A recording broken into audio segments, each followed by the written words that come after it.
दोस्तों, आज की कहानी है बेटी का दर्द। दोस्तों, कहानी शुरू करने से पहले अगर हमारे चैनल को सब्सक्राइब नहीं किया हो तो कर लीजिए ताकि आपके पास पहुंचे हर रोज नया वीडियो। किसी को सुबह सुबह फोन आया। उनके बेटे ने बोला, माँ आप दादी बनने वाली हैं, फटाफट आने की तैयारी कर ले।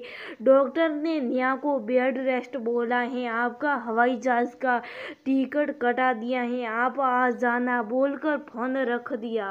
शकुंतला मौसी बहुत खुश हुई। काफी सालों बाद घर में खुशी ने दस्तक दी है, लेकिन हवाई जहाज वाली बात उन्हें अच्छी नहीं लगी। शकुंतला मौसी गांव में रहती थी, बड़े शहर कभी भी नहीं गई थी। पहली बार शहर जाना और वो भी उड़कर, एक डर समा गया। उनके पड़ोस में रहने वाले संतोष ने उन्हें हवाई जहाज पर बैठा दिया। मन में सौ तरह के सवाल थे, पर किससे कहने जाती। मन की बात मन में ही दबा गई। डर से हालत खराब हो रही थी उनकी। हवाई जहाज में जब शकुंतला मौसी गई तो उनके डर से पानी की जरूरत हो गई।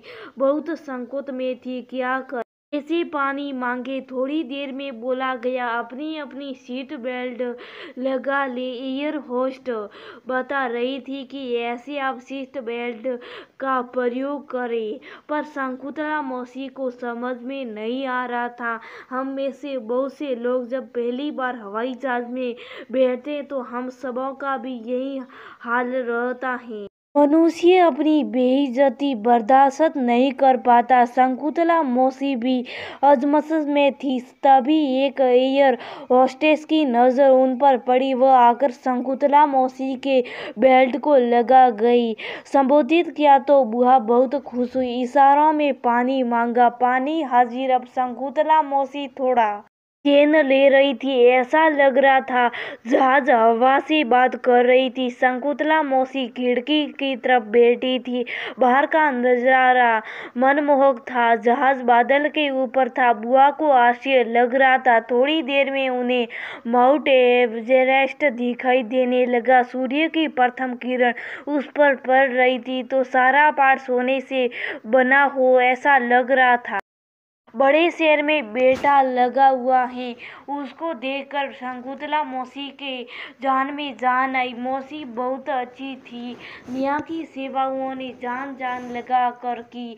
10 दिन बाद पता चला कि उनकी बेटी काया भी माँ बनने वाली है। उसे भी पहला ही बच्चा होना वाला था। नेहा को टेंशन हो रही थी कि कहीं माँ चली ना जाए। शुक्र था कि बेटी को कोई ही नहीं थी। 3 महीने बाद शकुंतला मौसी चली गई अपने गांव, ये बोलकर के तेरे बच्चा होने के समय आएगी। समय बीतते गया और शकुंतला मौसी की बेटी और बहू के अंतिम समय आने वाला था। 7वां महीने चलने लगे।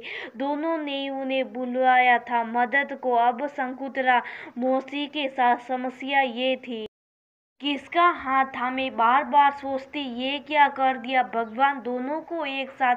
शकुंतला मौसी को समझ में नहीं आ रहा था कि वह क्या करे, किसके पास जाए, किसके पास नहीं। परिवार में इस समय कोई भी साथ नहीं देता। समस्या बड़ी थी जिसका समाधान किसी के पास नहीं था। गाँव में दोनों को बुला नहीं सकती थी क्योंकि मेडिकल की सुविधा वहाँ नहीं थी। शकुंतला मौसी को बेटी के ससुराल वालों ने ये कहलाया कि पहला बच्चा तो मायके में ही होना चाहिए। बेटी की सास ने बोली कि मेरा भी तो अपने मायके में ही हुआ था ना। मेरे घर की परंपराएं की बहू ऐसे समय में अपने मायके जाती हैं। मैं नहीं कर सकती कुछ, जिसकी बेटी है वो समझे। इधर बहू की मां नहीं थी।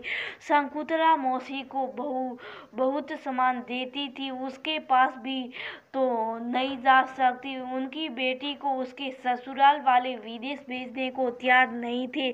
शकुंतला मौसी ने एक उपाय निकाला। वो शहर गई, एक घर किराए पर लिया और अपने दोनों बच्चों को, जो कि बड़े शहरों में रहते थे, उनको खबर भिजवाई, जिनको मेरी जरूरत है वो मेरे पास आ जाए। शकुंतला मौसी अब मानसिक रूप से खुश थी। वो जो पिछले काफी महीने से घुटन में जी रही थी उससे आजाद हो गई थी।